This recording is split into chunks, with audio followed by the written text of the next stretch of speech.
Hi, I'm Rachel Robeson, and today I'm going to be discussing my research topic on issues in technology for education, looking at computerized standardized tests. My question is, do computerized tests measure student learning in an equivalent way to their paper and pencil counterparts? I think that this is a super interesting question, especially as we move away from paper and pencil tests and begin towards the future of using technology to assess our students um, and to make sure that even though we're changing the mode in which it's given, that the students can still perform to the best of their ability and it's measured in the same way. I would like to start by just taking a look at this video, which comes from a local news station in Maryland, where a district had given the PARCC test, and they had given it both on the computer and in paper format. And they were able to take a look at those results and compare what they could see in the difference between the paper and computer versions.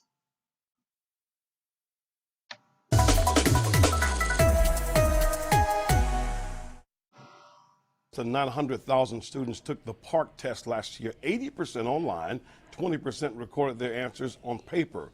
Even though the overall results are not that impressive for the first year, the state is ready to make a comparison. And click tutorial again. The younger the student, the better most performed online taking the PARCC assessments, and especially in English. But in the higher grades, students tend to score better using pencil and paper. The online assessment had to mirror what was presented on paper. That is among the findings in a report presented to the State Board of Education, a board armed with plenty of questions. Is it technical or is it readiness for what it is? Board members spent more than an hour trying to understand the differences between online and paper results and what they could mean for the future of PARCC in Maryland. The state's lead researcher doubts online testing will be a long-term concern. It appears to be more of a readiness issue. Students need to better understand what's required of them to be able to respond adequately to the items, and how do you transpose that in the online platform. The state student board member agrees that making the switch from paper to online remains a work in progress. I took the online English PARCC 10 and I liked it online. I think there are certain problems, but that's with any new type of testing. But the state's teachers union is a bit more direct about how it feels about online testing. When we get to a standardized test, it's one size fits all, and the online, we believe, even gives a disadvantage to many of our students who don't have that experience. Maryland has its eye on eventually requiring all students to take the PARCC assessments online. That would be an additional barrier. But the board is exploring options for students with special circumstances. And for now, PARCC results will not be counted toward high school graduation. They will be given again this year online. School systems will be given the option of whether to give that test online or again on paper. Live in the 11 newsroom, Tim Tootin, WBAL TV 11 News. All right, Tim, thank you. So after watching that video, I thought that there were a couple of good questions there that were raised in order to take a look at the fairness of the results of the test given on computers. The one board member asking, is it really about them not being able to use the computer, or is it actually focusing on the content of the questions? Also talking about students who may not be as familiar with computers and their ability to be successful on this test. So I hope to answer those questions as we move through this presentation and as we try to answer that research question that I started with. But before we get to that, I'd really like to talk about a couple of reasons why this question is really even worth investigating.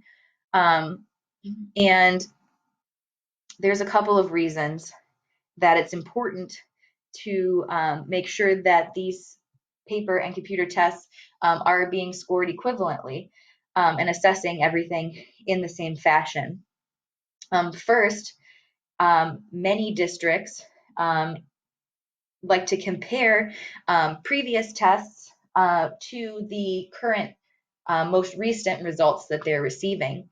And if there is a difference in how students are performing on the paper versus the computer, then that's going to affect the change in the trends, not only based on what the students are actually performing, but on the mode in which it was given to them. So it's really important that if there is a difference between the paper test and the computer test and how they're assessing students, that there can be a norming effect to go back and be able to accurately compare previous tests administered on paper to those that are given on computers now.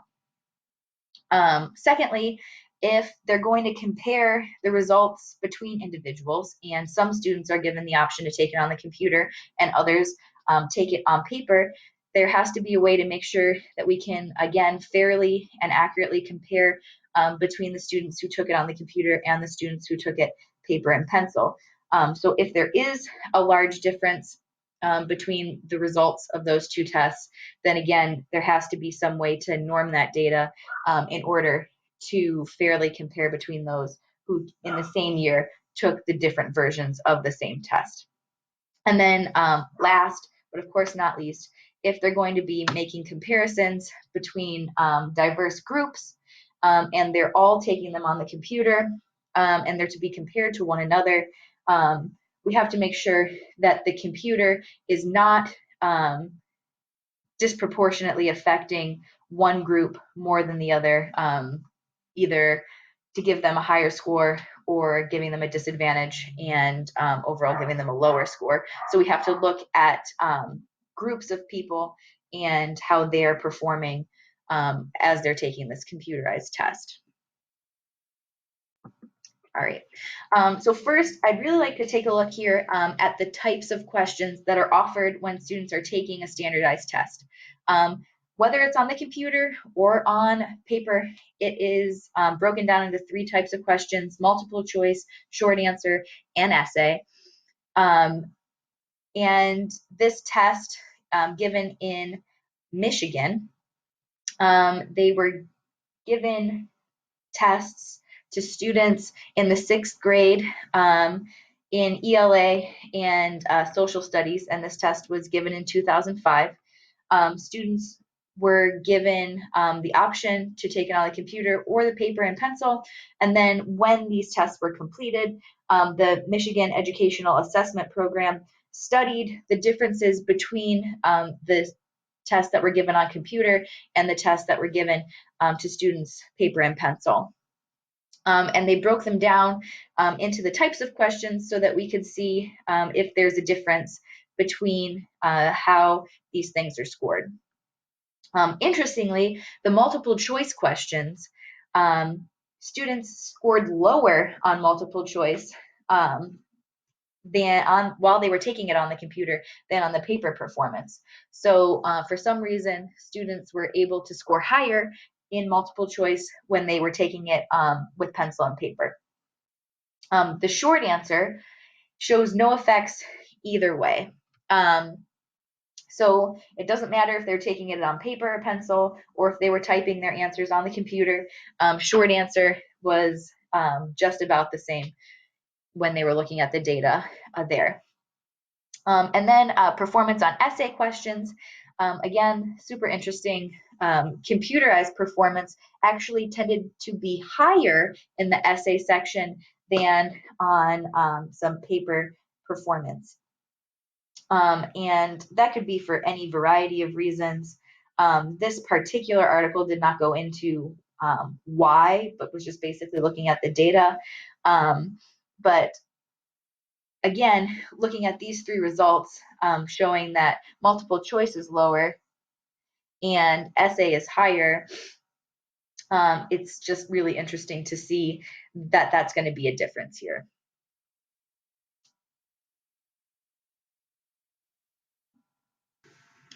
Next, I'd like to take a look at how familiarity with technology affects these students as they're taking their tests on the computers instead of paper and pencil. The National Assessment of Educational Progress was administered in 2011 to students in 8th and 12th grade.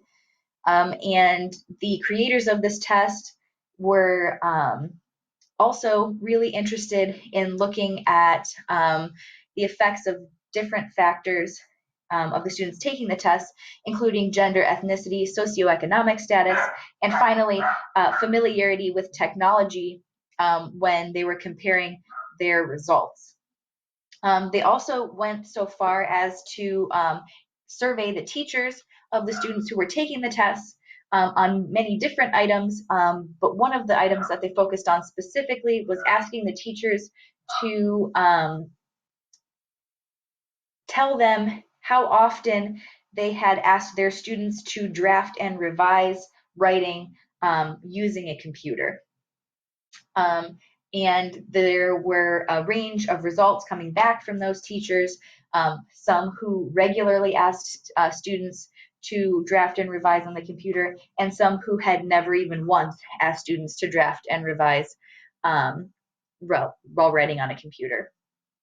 And interestingly, though not surprisingly, students who had regularly drafted and revised on the computer as asked by their teachers were scoring higher than those who were not regularly asked to draft and revise on computers. And in fact, students who had never been asked by a teacher to draft and revise using a computer were the lowest scorers in the computerized writing test. Now, I also understand that there are other factors here, meaning students who are in districts that can afford more computers would be able to have teachers who could ask them to use a computer to draft and revise more often, whereas students who are in districts that could not afford to provide as many options for computing for their students would not have the ability to draft and revise on computers. So I feel like this familiarity with technology also goes hand in hand with the socioeconomic status of the district in question.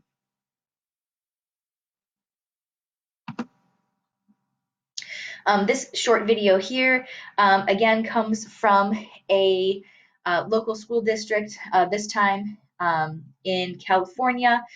And this is a local news reporting on how upcoming tests will be taken on computers, and they focus on does the familiarity of computers with students help them to be more successful.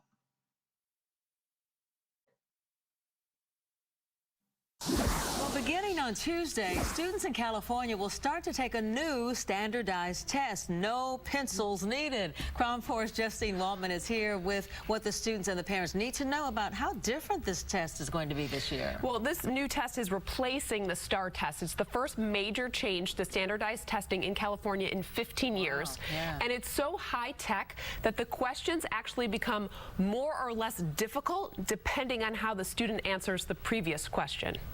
Gone are the days of penciling in small bubbles on a Scantron sheet. Students will now use a mouse and a keyboard.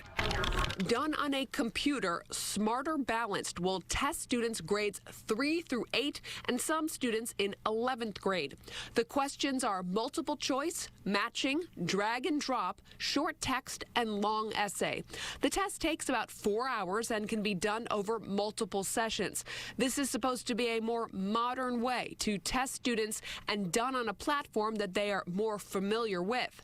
The state is not collecting student scores this year. This is just a test of the test, making sure this new computer version works. The state will then iron out the kinks and roll out an official test for next school year. All right, so then what kind of technology skills are these students going to need to take this test? That seems to be a big question that parents are having. Some school districts have already been doing some sample tests to get the kids ready so they're prepared, because it is a rather big change. But overall, this is not a test of the students' computer skills, but they do need basic computer knowledge, how to click on things, drag things around. I talked with a spokesperson for the Department of Education today who told me students don't need to be fast typers to do well on this test. And really quick, I want to show you how you can take a sample test. You can learn more by going to our website, cron4.com. Right front and center, you can click on a link that will send you right to the sample test for grades 3 through 8. And there's also a link on there that will answer some of the frequently asked questions. I did go on. Right? I did. I did some of the easier ones, like the 4th grade ones. But for some of the essay questions, if there's a word in there that you're not sure of the definition, you can click on it and it will give you the definition. So it was helpful. There's a calculator on there. It's advanced. Okay, I guess I could take that too. You could. It was fun. Right. And again, it's just a test of the test. It doesn't matter how kids do this year. They just want to see how this works. All right. Okay, well, certainly parents need to know all that. So thanks, Justine. So again, the focus here is not on the technology, but on making sure that students have the basic skills in order to be able to be successful when they are looking at these new types of questions. And one of my sources actually showed an image of what their computerized version of their test looks like. And this comes again from that NAEP test that I talked about 2 slides ago, that writing portion from 2011. And it actually has some really interesting features that could really benefit the students as they're taking these different exams. You know, on a regular paper and pencil test, there's not a whole lot of options. You're handwriting in your responses, and you just have to hope that your spelling and your grammar is correct. This test, and you can see in the image here that they have the ability to do a couple of different things. First of all, here they can listen to a text-to-speech function. So for students who need to hear the question, those who have accommodations can use that function to help them better process the question than just reading it. They also have the option to make the text larger. So if they're having difficult time reading the text, they can make it larger so that they can make sure that they're seeing the question better, and that they can really process what they're trying to be asked instead of focusing on how small the text is and they can't see what they're trying to read. It also gives them a couple of options over here, the spell checker and a thesaurus. So they no longer have to worry about if they're spelling words incorrectly, or if there's a word that they feel like they're using over and over. They can come back, click thesaurus, and give them some synonym options. They also have the option to copy and paste, which can be really nice when you're writing a long essay and you find that you want to reorganize your paragraphs to make more sense. And then they also, in this image that they have published, talked about the number of students who were using these different functions. So 29% of 8th graders were using the thesaurus at least once. 71% of the 8th graders used the text-to-speech function just to hear the question instead of reading it. 80% or more of them, interestingly, as 12th graders, were not at all interested in using the cut and paste features, and 74% of the 12th graders used a right click in order to get to the spell check by seeing the underlined words. So this is showing that the students do have some familiarity using this technology because they are, in fact, high percentages of them using the options that they have in front of them. And the last thing that I want to take a look at is the performance gap and the overall difference, taking a look at the test that comes from the National Center for education statistics, and the test that they performed on the computer given to fourth graders in 2012 using their writing. They conducted a study of 10,400 fourth graders across 510 different schools, and these were represented both public and private schools. And they compared the scores of various performance levels of students, and they were comparing their scores back to the performance of students on paper tests for the same test that was given in 2010. High-performing students, so we're talking about the top 20% of students, were actually scoring substantially higher on the computer than they were on paper. But the middling performing students, so we're talking about like the middle 60% of students, and then the low performing students, which are the bottom 20%, neither of those performing groups appeared to benefit or suffer from using the computer, with the effect of the sizes being 0.05 and 0.16 respectively, showing that there is a little bit of a widening of the achievement gap, wherein the higher performing students got an advantage and the middle and lower performing students did not, even though they were not detrimentally affected either. So overall, when they compared the 2010 writing test taken on paper to the 2012 writing test taken on the computer, there was an improvement of 0.1 points, where the average being 2.98 for the score of the writing test in 2010 and 3.08 for the writing test taken on the computer in 2012, respectively. So overall, not a real big difference when looking at the averages of the paper test versus the computer test. So just wrapping up, taking a look at what I think after looking at all of the data. So I believe that the test creators are doing their best to make sure that the test assesses the subject matter and not computer skills. And we've seen that looking at both of those videos and at the screenshot that was given of what the test actually looks like. And while some of these studies have shown that there is a difference between paper and pencil tests and computerized ones, they're not dramatic differences, and they could also be just from the different students that they're taking, not necessarily from the format in which it's given. And some of them seem to actually help student scores improve. In multiple different tests, the essay portion seemed to actually show improvement in the students while on the computer by comparison to their paper and pencil counterparts.